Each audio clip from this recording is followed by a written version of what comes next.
Shalom pendengar yang dikasihi dan mengasihi Tuhan Yesus Kristus. Kita berjumpa lagi dalam program Waktu Teduh bersama Renungan Harian terbitan Yayasan Gloria. Mari kita siapkan hati untuk mendengarkan firman Tuhan. Izinkan Roh Allah memberi kita hikmat agar kita dapat semakin mengenal, mengasihi, dan memuliakan Tuhan setiap hari.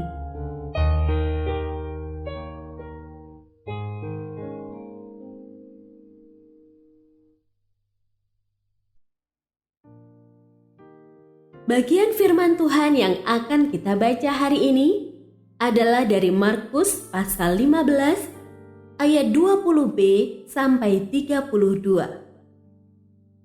Saya akan membacakan sebagian daripadanya. Orang-orang yang lewat di sana menghujat dia, dan sambil menggelengkan kepala mereka berkata, "Hai engkau yang mau meruntuhkan bait suci dan mau membangunnya kembali dalam 3 hari. Turunlah dari salib itu dan selamatkan dirimu."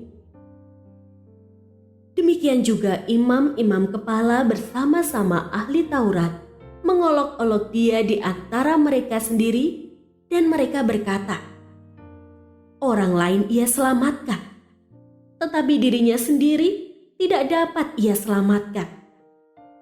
Baiklah Mesias Raja Israel itu turun dari salib itu sekarang supaya kita lihat dan percaya."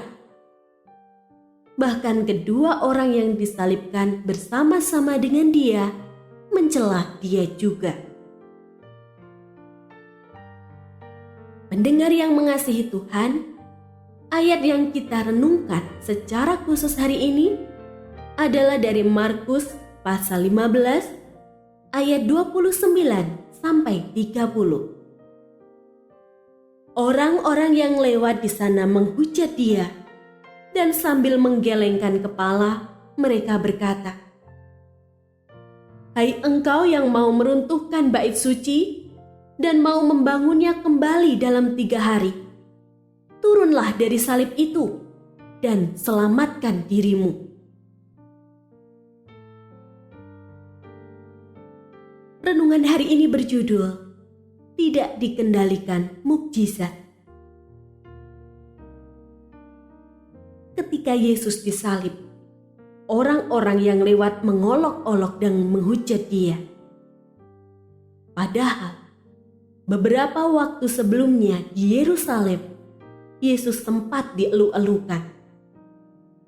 Di mana mereka semua yang mengeluh-elukan dia? Mengapa pengagungan berubah menjadi hujatan? Karena mukjizat yang mereka harapkan tidak terjadi. Mereka ingin melihat Yesus turun dari salib, tetapi dia malah membiarkan dirinya tergantung di sana. Faktanya, iman orang banyak tersebut dikendalikan oleh mukjizat. Memang kita tidak lahir di zaman Yesus, sehingga kita tidak termasuk orang-orang yang menghujat dan mengolok-olok dia. Namun, sadarkah bahwa dalam kehidupan ini, acap kali kita bersikap sama? Ketika melihat mukjizat, kita mengeluh-elukan dia. Dari mulut terucap puji-pujian dan kesaksian di mana-mana. Sayang, ketika mukjizat yang kita harapkan tidak terjadi, kita mulai meragukan dia. Mulut yang tadinya mengucap pujian kini terkatup. Lalu kesaksian digantikan dengan keraguan. Malahan tidak henti-hentinya hati kita bertanya, benarkah Tuhan itu ada? Benarkah Dia mengasihiku?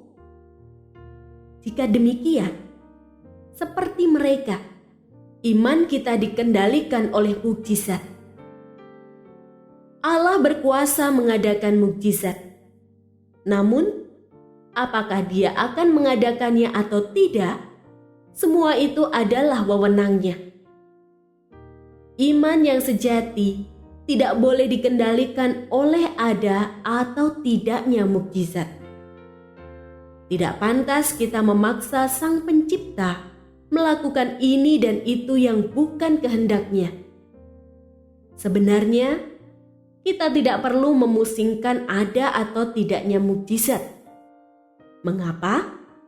Karena apabila Allah menilai mukjizat itu perlu, Dia tidak akan bertangguh mengadakannya di kehidupan kita.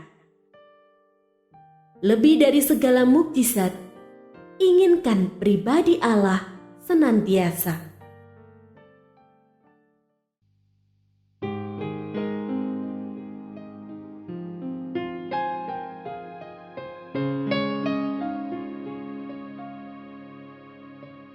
Pendengar yang mengasihi Tuhan, apakah Anda diberkati melalui renungan harian?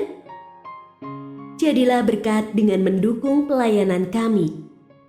Dukungan Anda dapat disampaikan melalui rekening Bank BCA nomor 4565008880 atas nama Yayasan Pelayanan Gloria. Informasi lebih lanjut mengenai renungan harian dapat dilihat di situs web kami renunganharian.net. Tuhan Yesus memberkati dan menjadikan Anda berkat di hari istimewa ini. Shalom.